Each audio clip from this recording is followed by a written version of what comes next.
karena sudah tidak lagi turunnya keberkahan pada hati. Karena salam itu bahagian daripada untuk menyebarkan cinta di antara sesama mukmin, dan itu doa. Jadi kesimpulannya, kalau duduk di samping jalan wajib menjawab salam. Ulama itu tidak boleh diam dalam urusan amar ma'ruf nahi munkar, tidak boleh diam. Alhamdulillah hari ini MUI pusat itu mengeluarkan fatwa.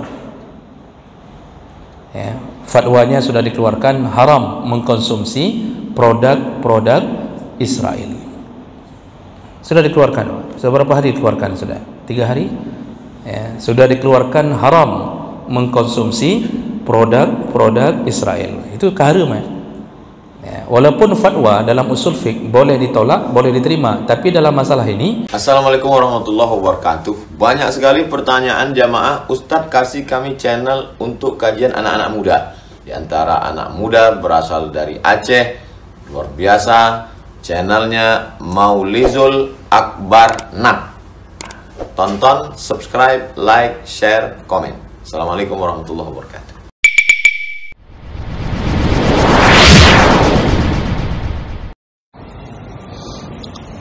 Assalamualaikum warahmatullahi wabarakatuh.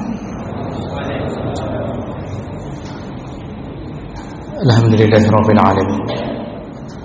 Wa bi ni'matihi tatimmu shalihat. Asyhadu an la ilaha illallah wahdahu la syarika lah. Wa asyhadu anna Muhammadan 'abduhu wa rasuluhul karim. Allahumma shalli wa sallim على نبينا وسيدنا المصطفى محمد وعلى آله وأصحابه أجمعين. أما بعد، رب اشرح لي صدري ويسر لي أمري واحلل عقدة من لساني يفقهوا قولي.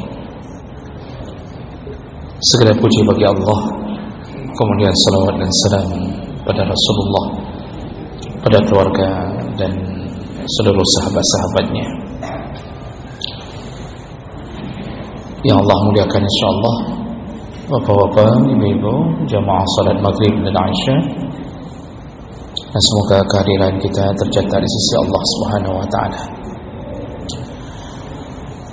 Jamaah maghrib yang Allah muliakan, kita masih membahas tentang adabu at-tariq, adab ketika kita berada di jalanan, atau bagi kita yang suka berkumpul-kumpul di samping-samping jalan, duduk-duduk di perempatan jalan. Nah, kita sudah bahas beberapa adab, di antaranya yaitu bagi yang suka duduk di samping jalan, hendaknya dia melakukan ghaddul basar. Tahanlah, tundukkanlah pandangan. Artinya jangan sampai mata kita dalam keadaan bermaksiat. Jadi siapapun yang lewat, terutama yang menimbulkan fitnah, maka kita menikmatinya. Kalau ada perempuan lewat, kita memandang dengan syahwat, maka kita telah jatuh ke dalam dosa. Kemudian juga kita sudah bahas yaitu kaful azan, yaitu jauhkanlah atau tahanlah keburukan kita. Jangan ganggu orang yang berlalu lalang di jalan, baik dengan lisan maupun amalan. Kita sudah jelaskan, jangan ganggu dan jangan goda, jangan mengejek, jangan mengupat orang-orang yang melewati tempat kita duduk tadi. Atau jangan lakukan amalan-amalan yang mengganggu orang-orang yang menggunakan jalan.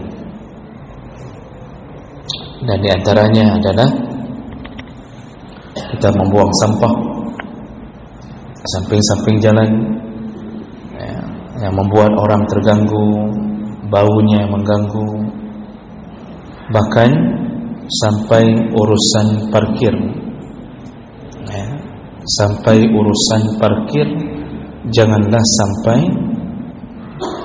mengganggu orang.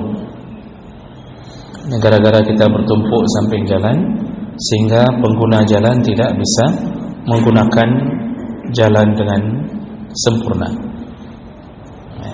Nah, ini dilarang. Maka parkir sembarangan itu sebenarnya termasuk urusan agama, karena dia termasuk mengganggu orang pengguna jalan.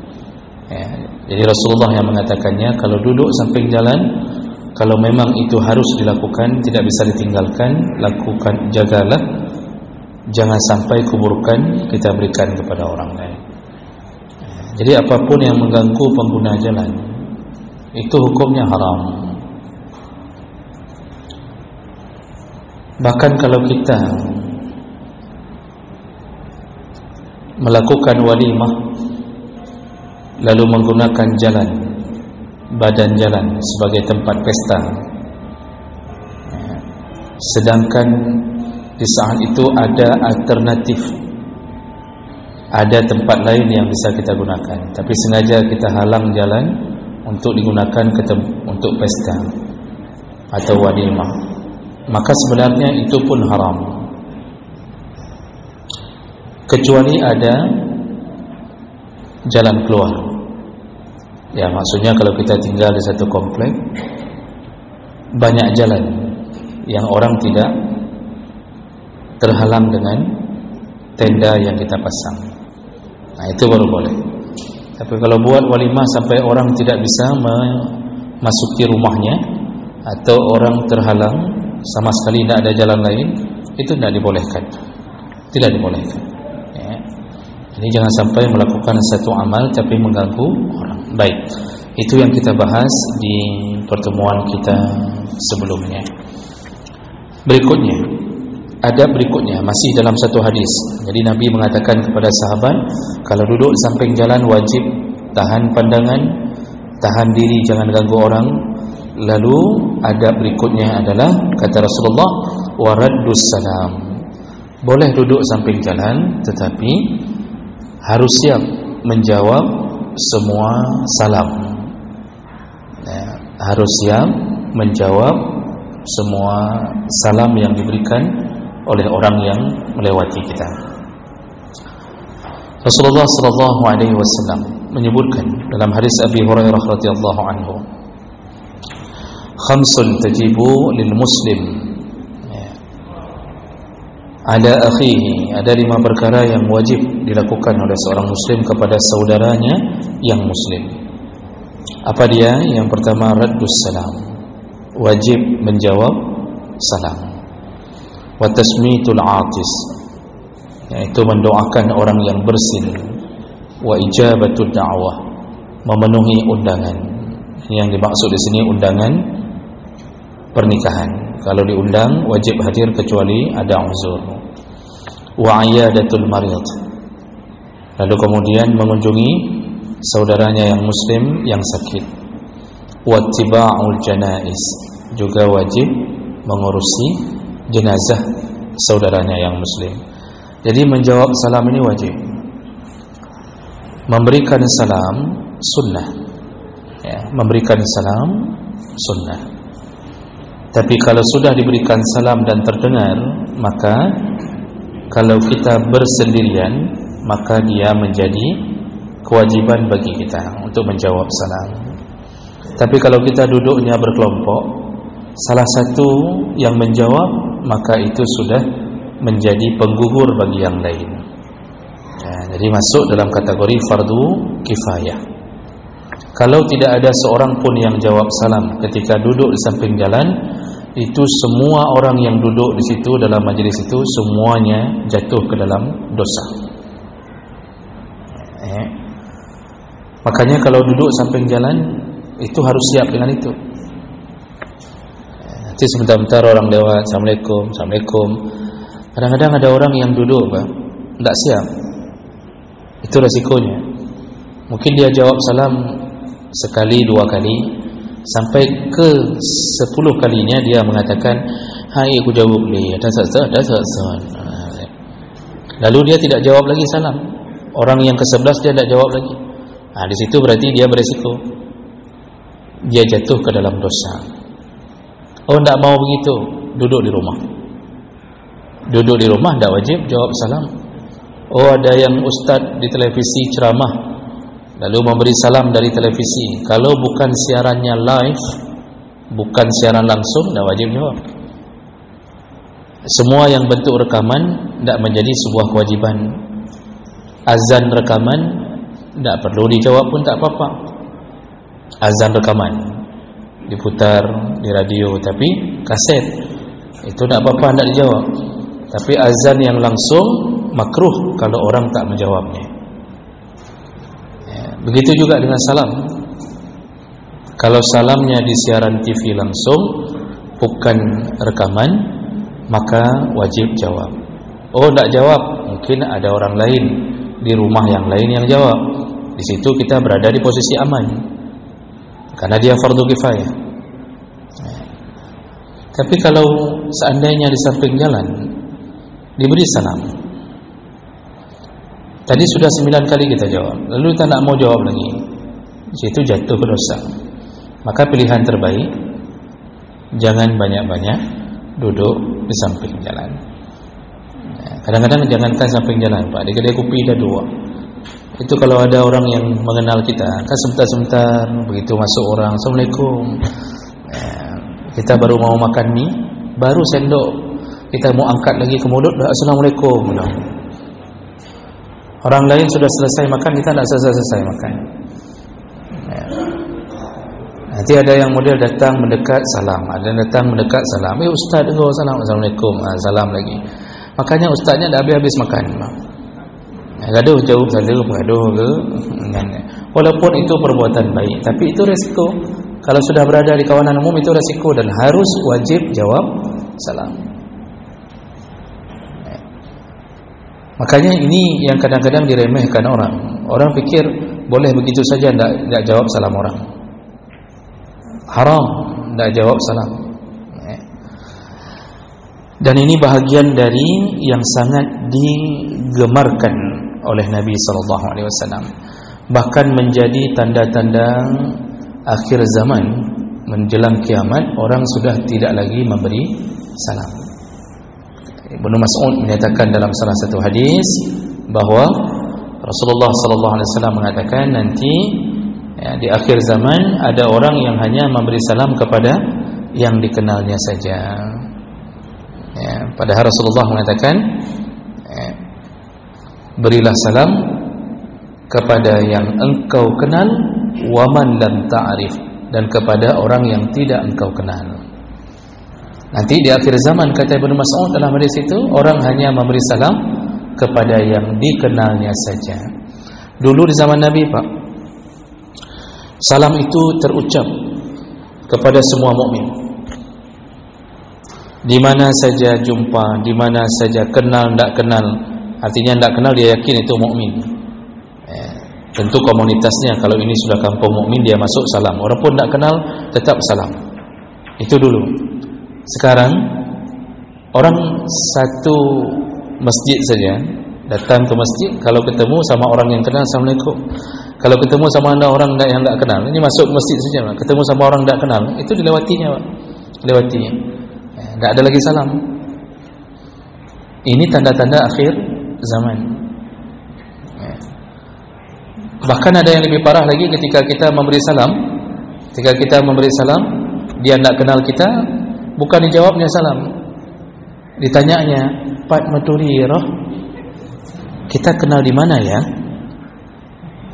Itu pertanyaannya, bukan dijawabnya salam. Kita kenal di mana ya? Nah, ini sudah mulai masuk. Makanya kita ini hampir berpindah dunia.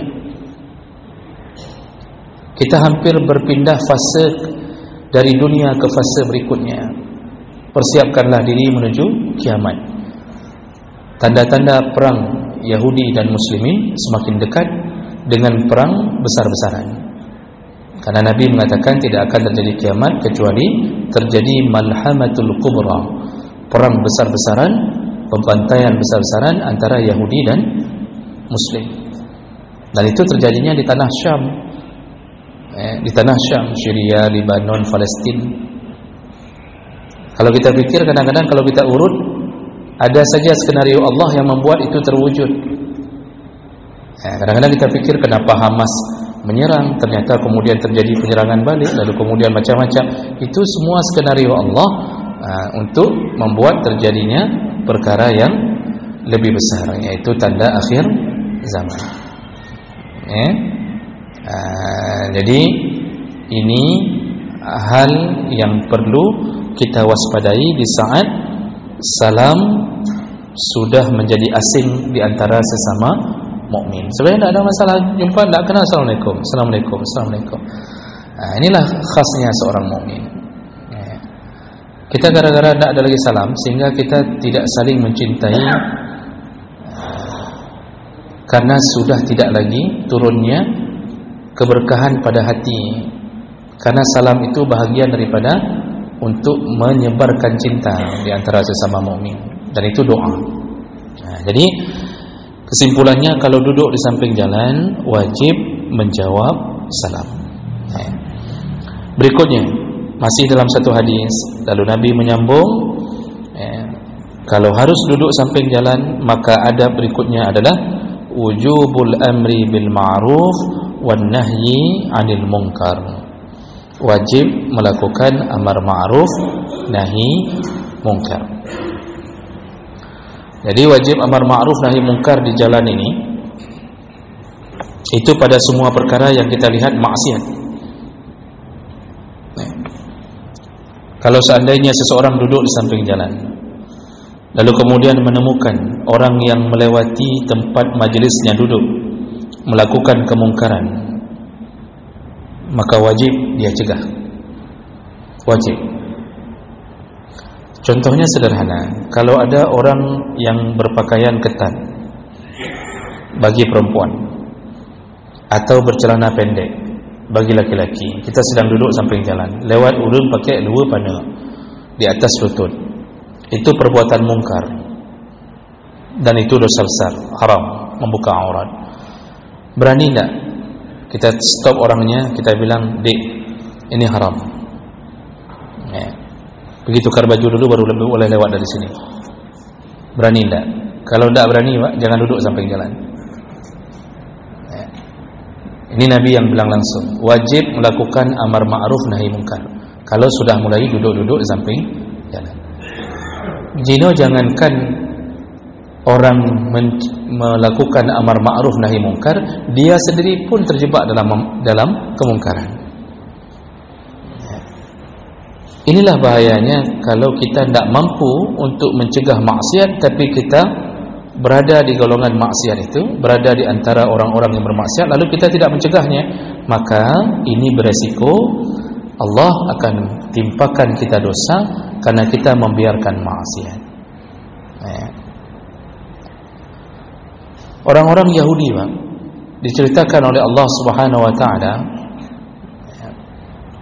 itu di antara salah satu keburukan mereka adalah mereka hanya melakukan amar ma'ruf tapi tidak melakukan nahi munkar. Kata Allah Subhanahu wa taala, kanu la yatanahawna 'an munkarin fa'aluhu. Orang-orang Bani Israel itu yang pintar cuma amar ma'ruf tapi tidak mau melakukan nahi munkar. Kita hari ini sudah kembali ke zaman itu. Kita sudah kembali ke zaman itu. Coba lihat Pak hari ini, Masya Allah, penceramah banyak, ustaz banyak, tengku banyak, yang disebut-sebut apa? Menyuruh kebaikan.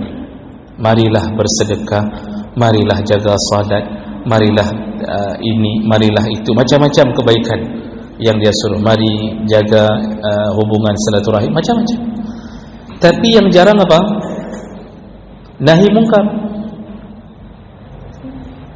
Itu ada yang tak berani bilang, tak berani bilang tentang riba, tak berani bilang tentang zina, tak berani bilang tentang pemimpin zalim, tidak berani bilang bahawa pengkhianat di dalam kantor hukumnya dosa, tidak berani bilang bahawa kalau urus SIM lalu ambil wang rokok hukumnya haram. Kerja pula. Kenapa? Ya banyak kepentingan. Mungkin dia sendiri pun melakukan itu. Yang kedua, mungkin dia menjaga perasaan pemimpin yang mungkin telah membuat dia bisa umrah. Masih ke jo umrah di baju. Orang Yahudi itu cuma amar ma'ruf, kata Allah. Di Bani Israel dulu itu mereka, masa dulu mereka saleh, tapi cuma berani amar ma'ruf, tidak berani nahi mungkar. Akibatnya apa? Merajalelalah kemungkaran. Jadi di saat itulah Allah timpakan azab. Nah, ini penyakit ini hari ini sudah kembali, Pak. Kalau cuma nasihat yang baik-baik, orang banyak bisa melakukannya. Tapi coba cegah kemungkaran. Kenapa tidak banyak orang melakukannya? Resiko, Pak. Resiko. Kalau kita mengatakan sesuatu yang mencegah kemungkaran di kota, mungkin kita akan menyinggung para pejabat, menyinggung orang-orang yang diberi kuasa. Hari ini kita berada di masjid ini diberikan izin bicara, mungkin besok sudah tidak ada lagi. Langsung telefon tu sama salah seorang pejabatnya, ustaznya nak pakai masjidnya. Itu dia tak betul itu bicaranya. Apa dia singgung-singgung kami selalu. Sudah mulai, Pak. Makanya hari ini yang dicegah, yang dipenjara, yang ditangkap adalah orang-orang yang menggandeng antara amar ma'ruf nahi mungkar. Kalau cuma amar ma'ruf saja banyak, Pak. Bahkan ada yang model bukan hanya amar ma'ruf, judul ceramahnya masalah penjilatan. Jadi kerjanya cuma jilat-jilat saja, jilat-jilat. Apalagi diundang di tempat-tempat yang dia harus penjilat. Kalau tidak berbahaya bagi dia. Akebut lih-lih kenau lih-lih gede. Aman sampai mati dia bisa jadi penceramah, diundang sana, diundang sini. Tapi yang mencegah kemungkaran sekali datang tak diundang lagi. Itu paling aman. Nanti ada yang sekali datang besoknya langsung hilang. Tak tahu mana.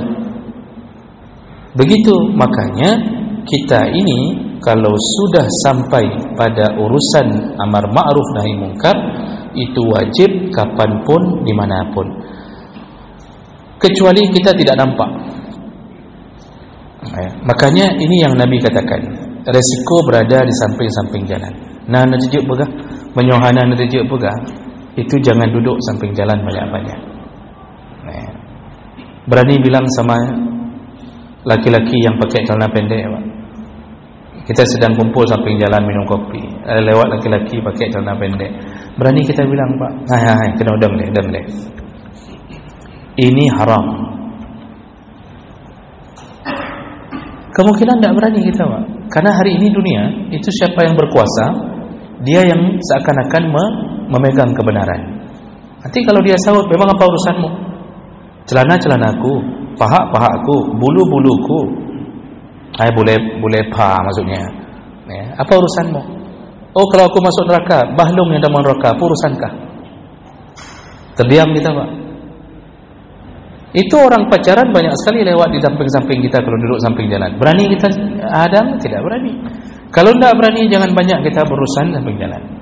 Kecuali kita kalau di rumah, lalu temukan kemungkaran di depan rumah, di dalam rumah, wajib di saat itu. Tapi tidak banyak biasanya. Urusannya cuma dengan keluarga. Tapi kalau sudah di luar, itu berurusan.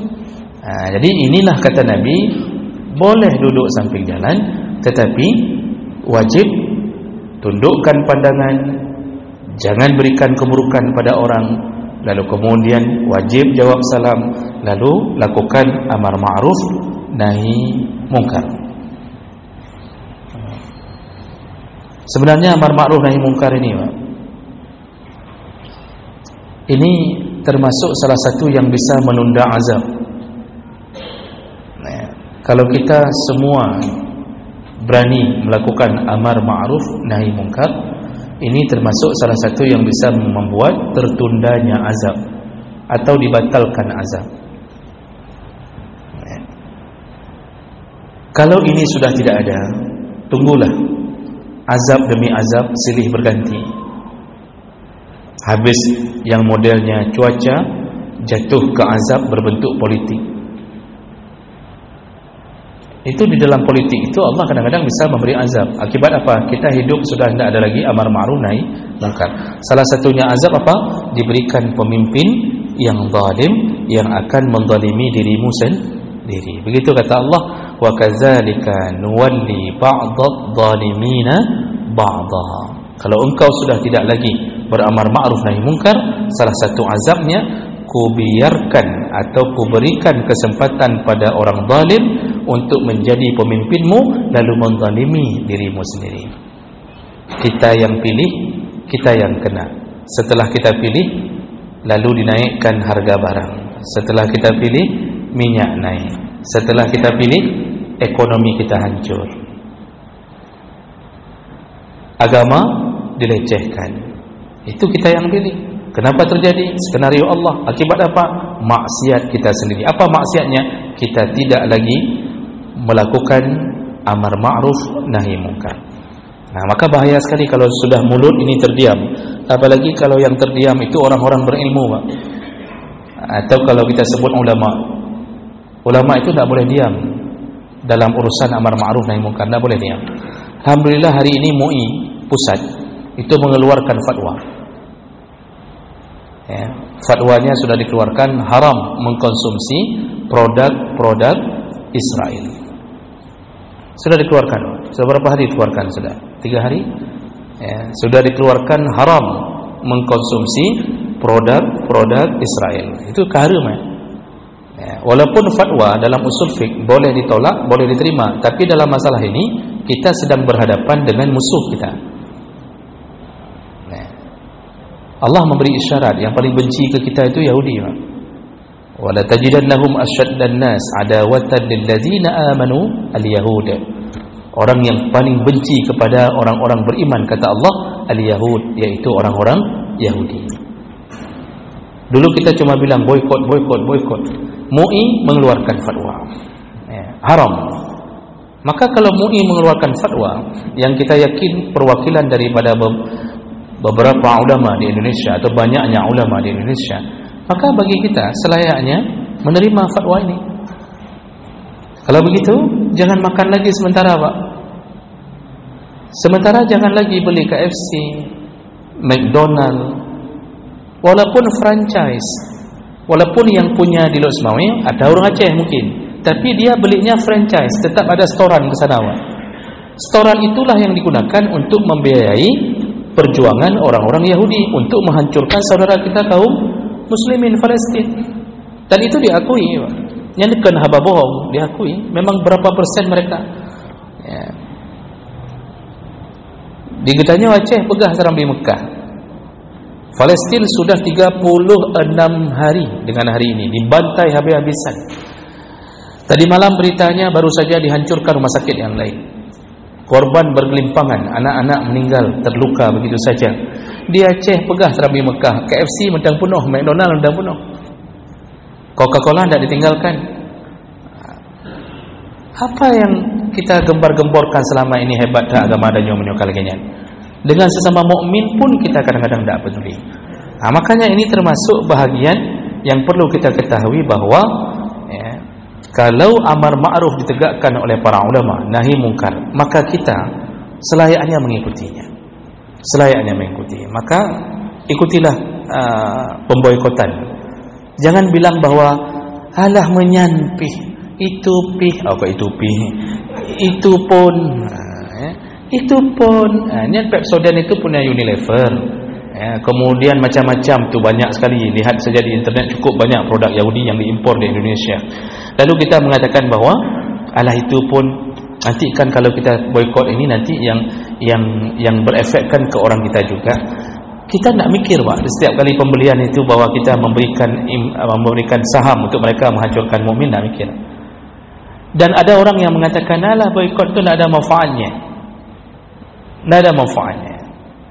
Padahal dulu waktu setelah perang Khandaq, ternyata orang-orang Yahudi di Khaybar, di daerah Khaybar, orang-orang Yahudi dulu pernah membuat perjanjian dengan Nabi. Ini Khaybar ni sekitar berapa ratus kilo dari Madinah. Mereka pernah membuat perjanjian dengan Nabi ketika Nabi menguasai Madinah, bahawa mereka tidak saling mengganggu. Yahudi tidak ganggu Muslimin, dan Muslimin tidak diganggu Yahudi di Khaybar. Maka tidak diganggu oleh Nabi perjanjian itu. Tapi apa yang terjadi? Ternyata mereka berkhianat. Mereka membantu kafir Quraisy untuk menyerang Nabi di waktu perang Khandaq. Jadi rupanya mereka mengirimkan bantuan kepada kafir Quraisy untuk menyerang Nabi ketika perang Khandaq. Apa yang terjadi berikutnya? Selesai perang Khandaq dimenangkan oleh kaum muslimin, maka Nabi memerintahkan kepung Khaybar. Dikepunglah Khaybar karena mereka mengkhianati perjanjian. Dikepung, jadi maksud dikepung supaya mereka menyerah sendiri. Satu kampung dikepung sama pasukan muslimin. Dan Khaybar itu tanah yang subur, kurma Masya Allah hidup sekeliling itu luar biasa. Dikepung sudah sebulan, ternyata tidak berefek. Sudah sebulan dikepung, tidak berefek ke penduduk Yahudi di Khaybar. Mereka tidak keluar dari kampungnya, tapi aman. Ternyata apa masalahnya? Makanan cukup, pohon-pohonan, kurma segala macam jadi makanan mereka. Air cukup, sebulan dikepung tidak pengaruh. Akibatnya Nabi melakukan strategi baru. Kata Nabi, potong semua kurma-kurma, ditebang, suruh tebang semua kurma. Jadi waktu dikepung itu ditebanglah semua kurma. Habis ditebang kurma, baru mereka menyerah. Kenapa? Ekonominya langsung lemah. Jadi dari dulu Nabi sudah melakukan boikot itu. Makanannya yang dicegah untuk sampai ke situ. Baru Nabi berhasil menguasai mereka. Ini urangnya mentang dia pegah bawahan apa pualah punyan. Coba seluruh negara-negara Islam Pak tidak mengkonsumsi semua punya Yahudi. InsyaAllah Pak dalam hitungan beberapa bulan itu tidak ada yang bantu mereka lagi itu. Cuma orang hari ini ada yang berjiwa munafik, yang penting perut dry, yang penting perut sendiri dapat. Masalah kaum mukmin kita dia bantai habis-habisan itu tidak peduli. Nah disitulah kemunafikan terjadi. Jadi penting sekali duduk di samping jalan. Bukan penting duduk samping jalannya, penting sekali melakukan amar ma'ruf nahi mungkar kalau seandainya kita duduk-duduk di samping jalan. Kalau tidak sanggup, jangan banyak-banyak duduk samping jalan.